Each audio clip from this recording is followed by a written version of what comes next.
She dressed as a man in disguise herself.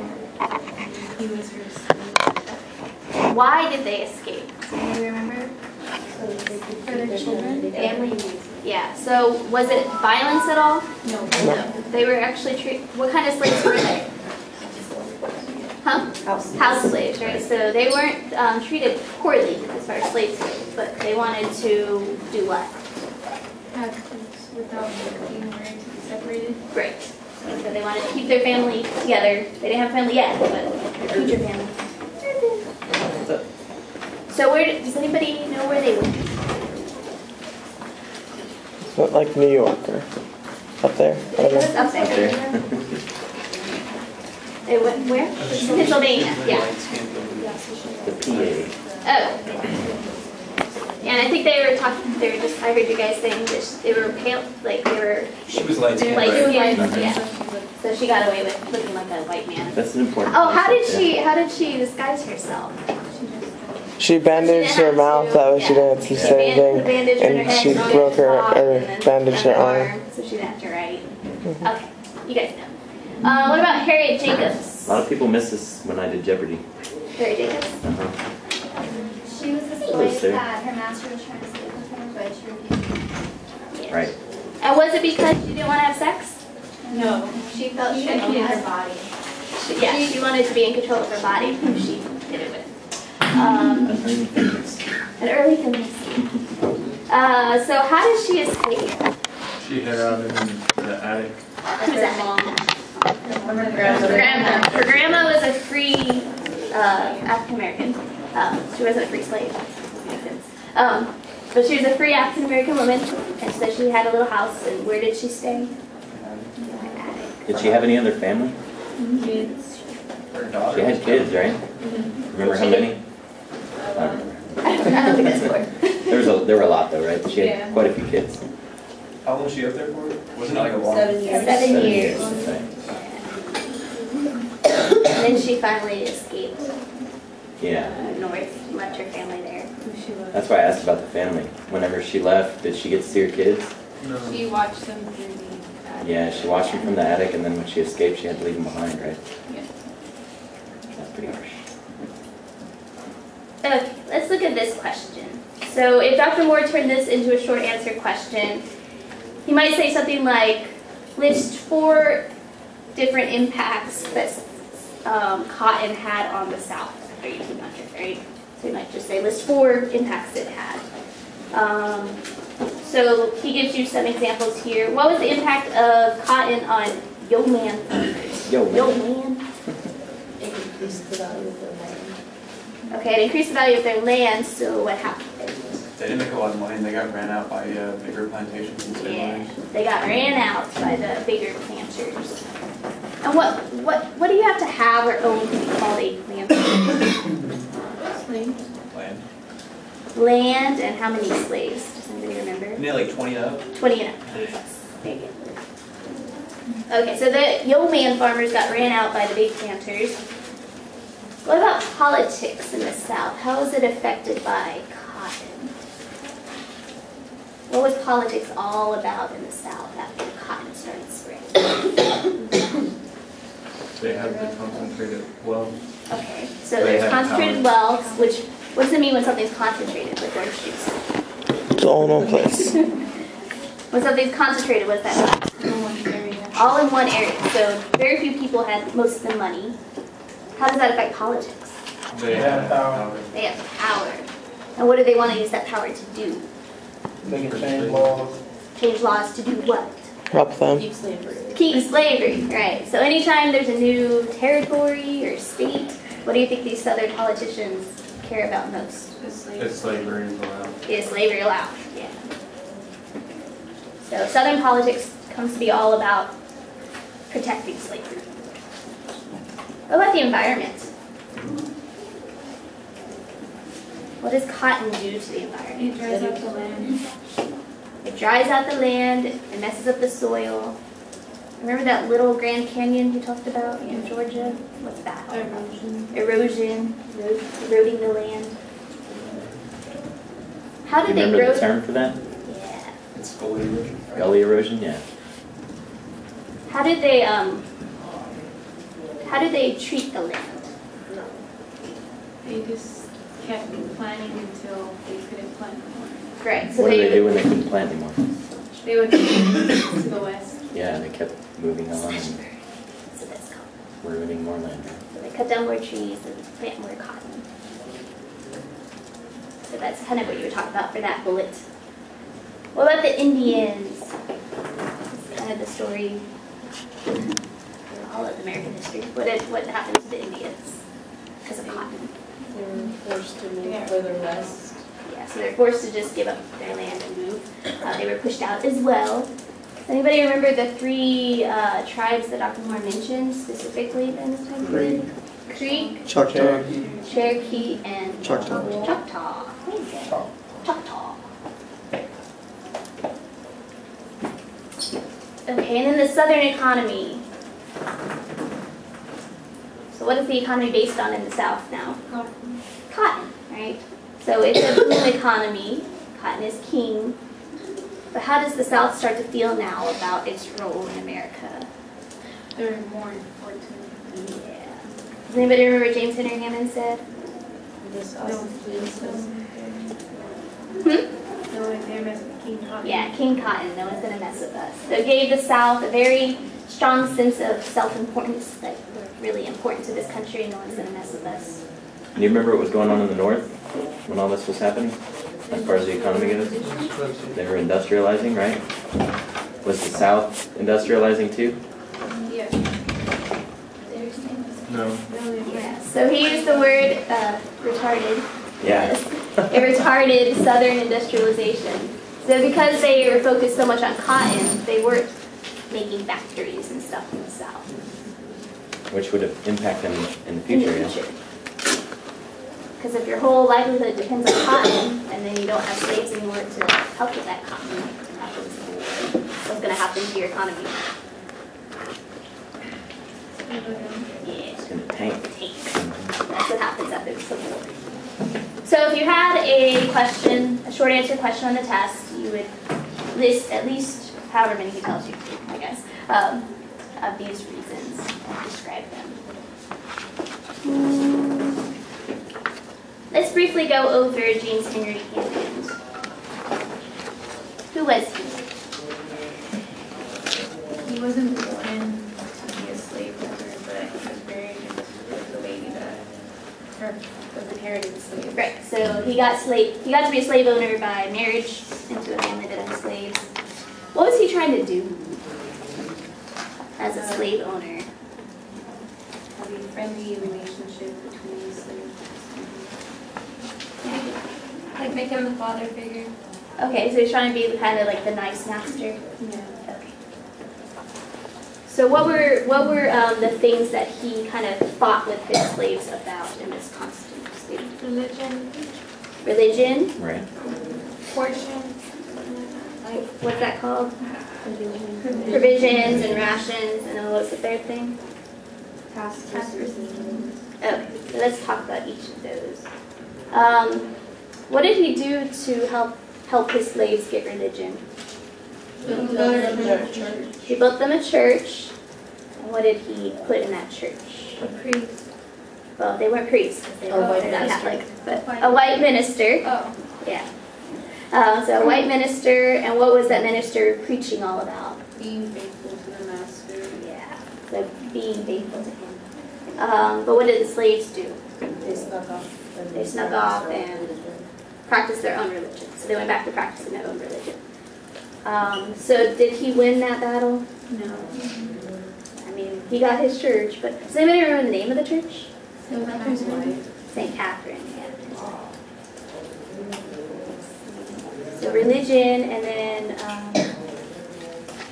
task versus gang labor. What is task labor? When you're like just, and then when we're done, you're done with it. Right. So if I said, go get 40 bushels, I don't know how much that is, 40 bushels of cotton, and then you're done for the day. So that's task labor. What's gang labor? Sun up to sundown. Sun up to sundown. You stop when the overseer says to stop. You wake up when he says to wake up. Which would you prefer?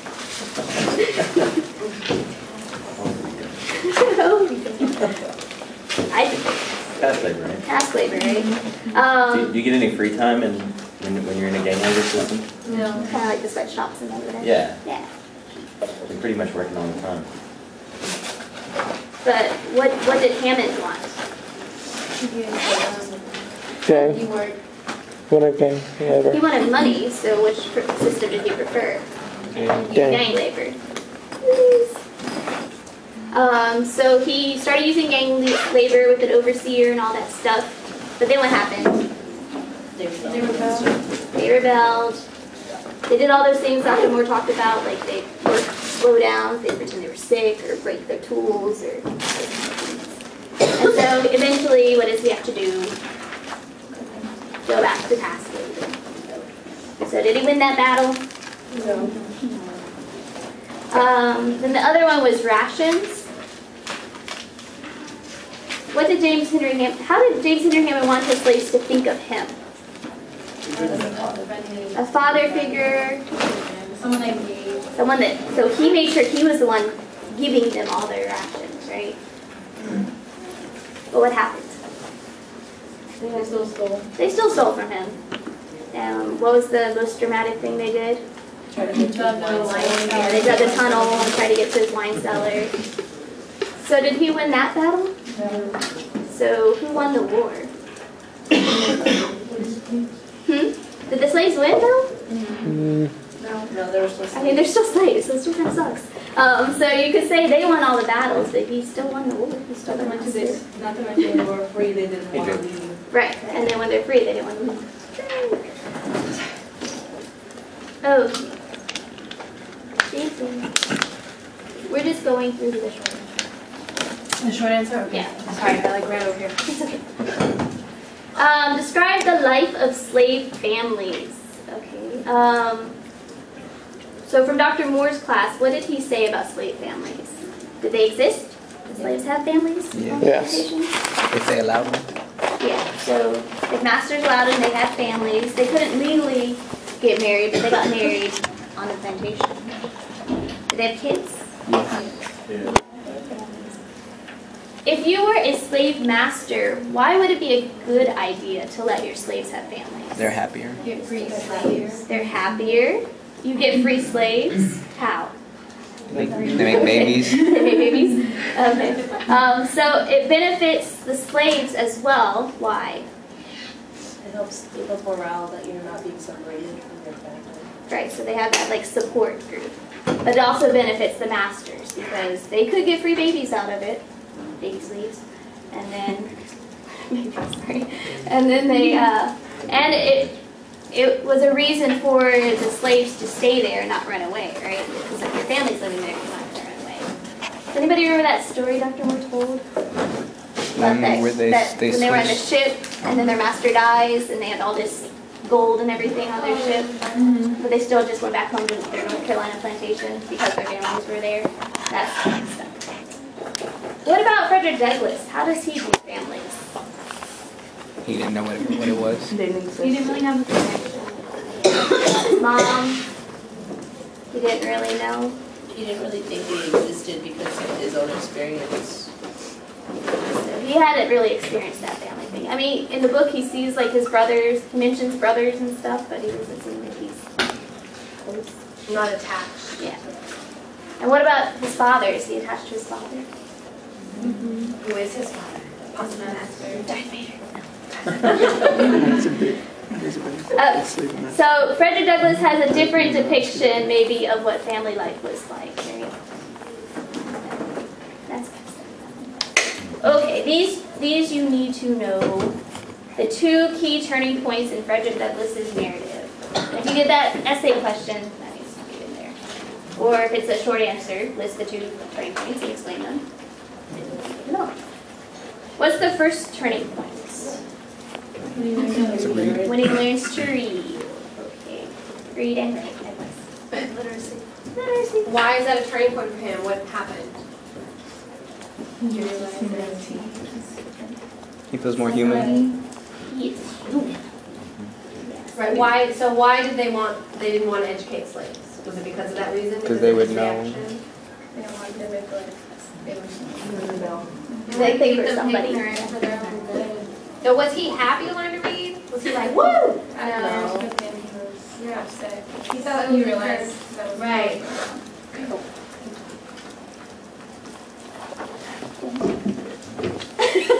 I was just thinking about connecting one of the essay questions asked about John Henry Hammond and also Frederick Douglass. Yeah. And one of the key points for Frederick Douglass, you guys just mentioned it, was the dehumanization, right?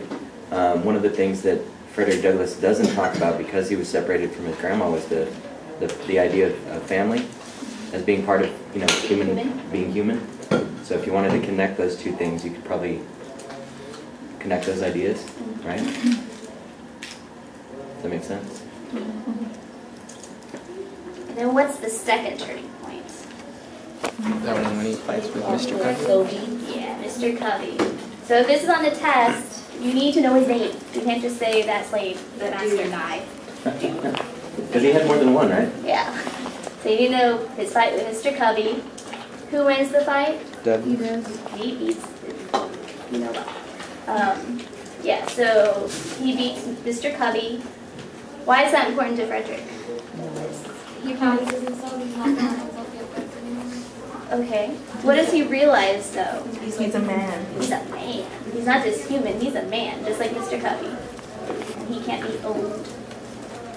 Why did Mr. Covey not do anything? He had a reputation. Right, he's a slave breaker, he can't break the slave, right, so he'll lose business.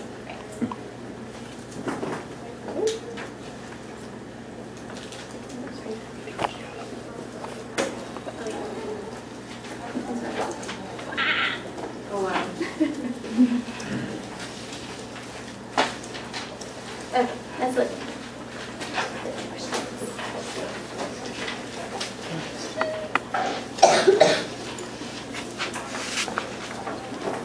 Okay, so Dr. Moore talked about some non-causes of the Civil War. He talked about 3 in particular, and he gave an argument why he thinks they were non-causes of the Civil War. So a short answer question might be something like, list and explain 3 non-causes of the Civil War. So what's one you could talk about? Okay, I heard states' rights first.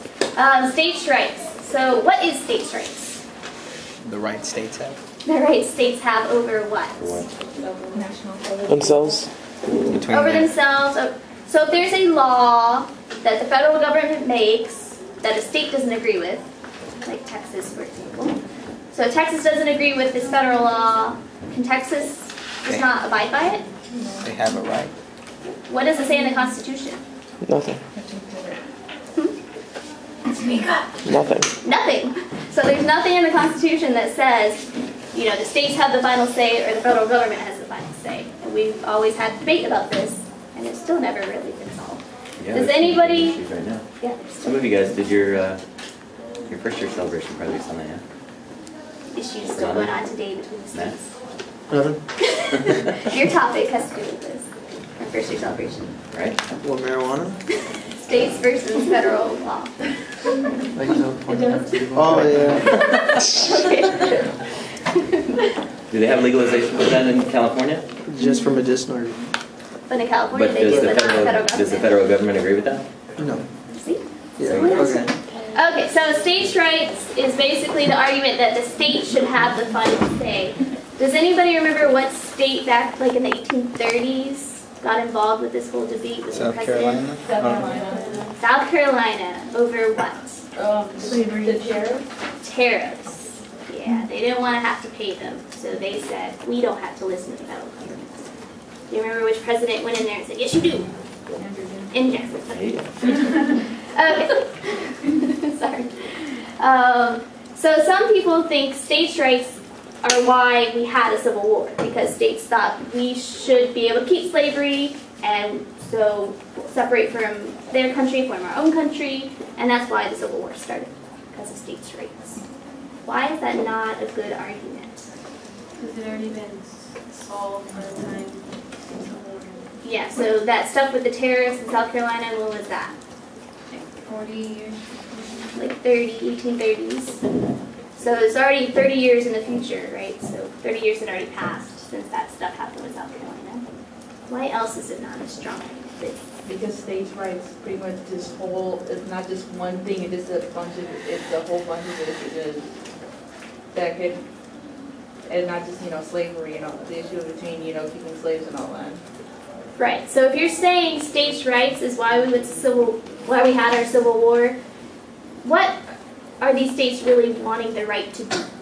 Keep slavery. Keep slavery. So it all still comes back to slavery. So they're still fighting a war about slavery, not really states' rights. That's just kind of the nice way. It's their right to have slaves. Their right to have slaves.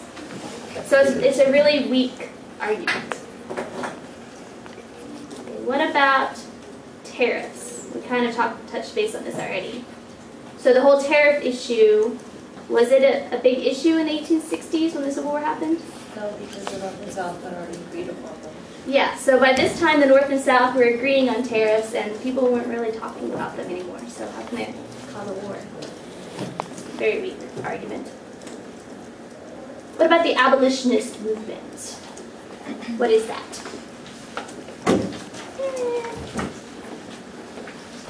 What does it mean to abolish? To get rid of immediately. What are they trying to get rid of immediately? Slavery. So there's a movement to get rid of slavery. Why didn't that cause the war? Because even, like the Northern, like the abolitionists, Were they a large group of people? they weren't, No, there wasn't a lot. Right. It's a small group. They're annoying. Right, they were obnoxious. In some sense, they're extremists, right? Yeah. People even in the North thought they were a little Radicals. Yeah. So it's a small group of people, and a lot of people think they're annoying. How can they cause a war? So it's not a very good argument either.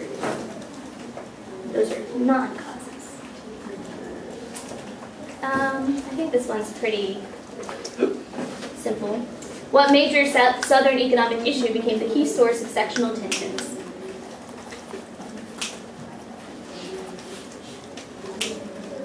So what caused the tension between the North and the South? The final The crisis. 3630 line. It's very basic. Slavery? Slavery! Okay. So this one's very basic. I don't think you would ask that. Like, oh, you kind of need to know this. The major thing you need to know is what the two parties were during this time period, leading up to the Civil War. Anybody remember what the two parties were? Whigs and The Democrats. Whigs and the Democrats. Whigs. The Whigs, if you're stupid. Whigs. How do political parties keep the country together? Let's say you were a Northern Whig and you were trying to get Southern Whig people to vote for you. What would you have to do? You'd have to compromise. So that's the major thing these national political parties do, is keep the country together, because they're always compromising with each other. So what happens when Northern Whigs and Southern Whigs can't come to agreements? They fight. They fight, and we have a civil war. So having a national political party is a very big deal to keeping the country together. Okay. Huh? You want to talk? Me? Yeah. Sure. Okay, I'm Dre, by the way, if you're not my student. Sorry if I freak you out, I can get a little loud.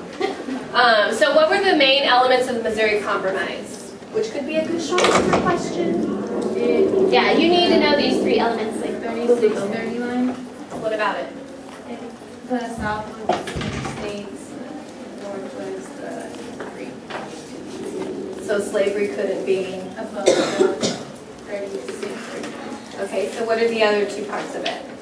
Maine came in as a free state and Missouri came in as a Y'all got that? Right, so it's perfectly set up to be a short answer. list the three elements. Three bullets, right? The Missouri Compromise. And then the next part says, over what specific issues was this compromise later threatened and finally set aside? What happened with that?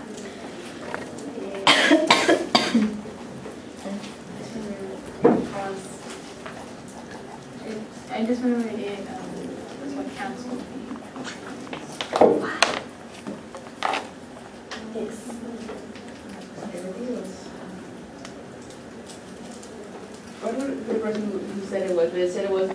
that you couldn't ban slavery because the territories were owned by the federal government and were run by the federal government, and since the federal government hasn't banned slavery throughout the whole country, that means you can't ban slavery in the territory. That's Calhoun. You what? I hate him. Anyways. Charles.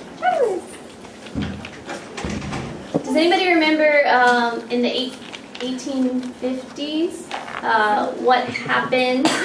Compromise of 1850. Compromise of 1850. How did that threaten the Missouri Compromise? What state did that involve? Kansas? It would No. give California, it would have Oh, California yeah. come in as a free state, but then Yeah. that would How does have that apply Columbus. to? How does that relate to the Missouri Compromise line, though? Where does that fit in California? Because they went It's through. above it. Yeah, it goes like through California, so it kind of threatens that line. But they make a compromise, and everyone's kind of happy. For a little while. And then we have Kansas, Nebraska. And what does that do to the Missouri Compromise? It voids it. It voids it. So basically, they said, we made this agreement, but oh well. Oh well. So Kansas, Nebraska is the other issue. Okay, so then she talked a little about the Compromise of 1850, but what were the issues behind the Compromise of 1850? What was it all about? They just compromising for the hell of it?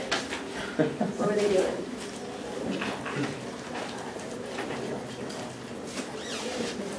Come on. Think about the background that led up to the compromise. Division between the South and North. California was going to come in as a free state, which is But how do we get California? Why do they want California? Mexican War. Mexican, the free states control. Right, so Mexican War happened, we got all this territory, but then California has the Gulf, right? So people want to expand that way. Westward expansion. Right. Wilderness destiny and all that. And you said it would give free states control, right? Control of what? The Senate. There you go. They already had control of the House by this time as a population. So we need to know those issues behind it. Oh, but also, who was president? President Taylor. Taylor. And what was the big deal with Taylor before he died? You know, he died a funny way, but yes, he wasn't willing to negotiate. Why? Because he was a military. He's a military guy, right? Military guys just like to give orders and have them followed, not compromise. So this whole situation with California might have gone a different way until something happened. Ice milk and cherries. Ice milk and cherries. Changed the course of history. So he dies and who comes in? President Lincoln? Oh no, is Tyler. No. Taylor died. Guest presidents. Harrison. No. Who's the next president after Taylor?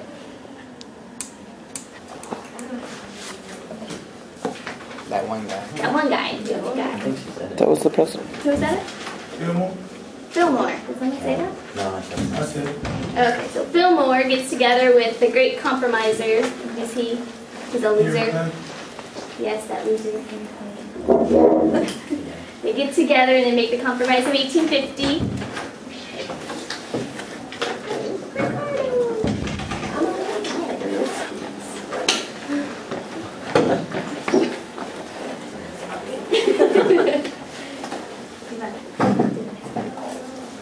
Me? Yeah, Okay. The next question or this part? the one I highlighted. Oh, what were the elements of the Compromise of 1850? This is a very good short answer too.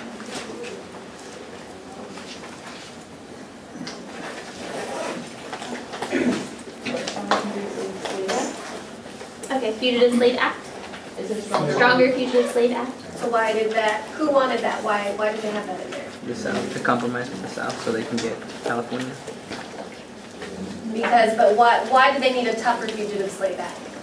What did capture the the South slaves, get about ran it? with, and charge the slaves. Because people weren't, They already had a Fugitive Slave Act, right? In the What was wrong with it? Right. What did they need to improve about it? People weren't. Was it, There you go. they got caught, they'll be in front of a jury? So, does anybody remember, like in the Constitution, who was supposed to enforce that Fugitive Slave Clause? Federal. States. Oh, And so were they enforcing it? No. No. So the new Fugitive Slave Act, what do you think it did? States enforced. federal. Made it a federal offense. Yeah. Federal offense. That's one element.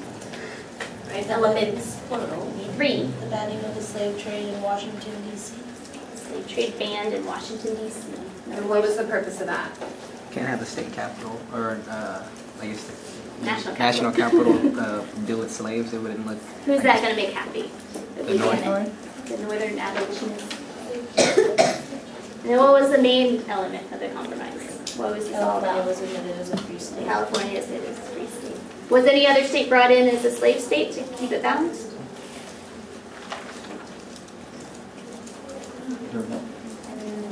Texas. No.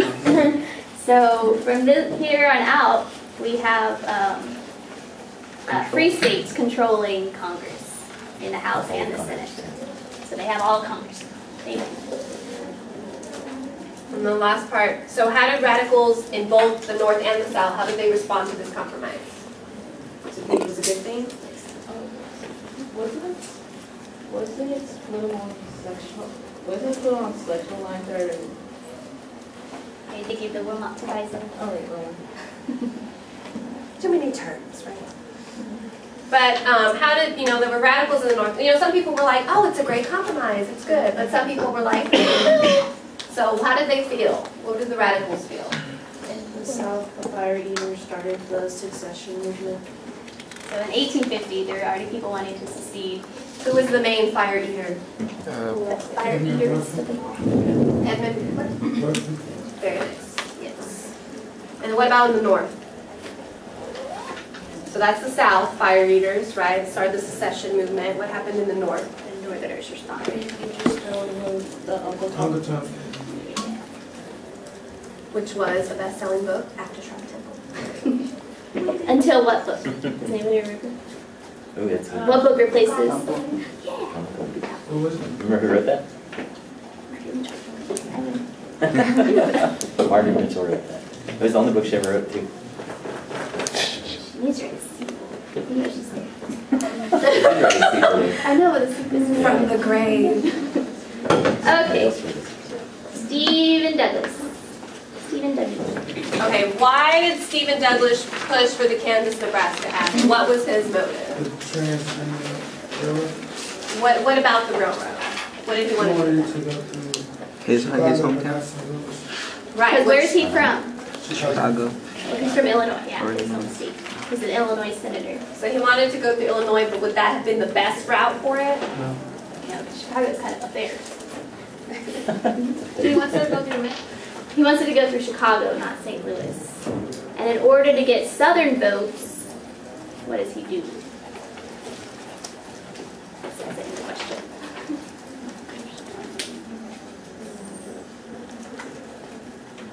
Doesn't he say that he will try to? Yeah, what does this Kansas-Nebraska Act actually do? Repeal the Missouri Compromise. Repeals the Missouri Compromise. How? What does it allow to happen in Kansas and Nebraska? Slavery. Sort of. How? What's the term? Do they just have slavery? Slavery's legal? Abolition. Or do the people get a say? Popular Oh, popular popular sovereignty. All that means is people get to vote Vote. on whether or not they want to have slaves in their state. So how does that mess up the Missouri Compromise? Where are Kansas and Nebraska? It's above the. Way above the 3630 line. So it's supposed to say, it's a free state and no slaves allowed. But now he's saying, let's have this new act and let them vote.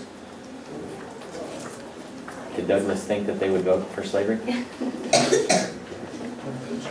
he even He care? really didn't care. He didn't care. He just wanted his He just railroad. wanted He's wanted to power. I don't like him. You don't like anyone. Except Andrew Jackson. Okay, so what did this act do? Let's see. What impact did the Kansas-Nebraska crisis have on the Whig Party? It destroyed it.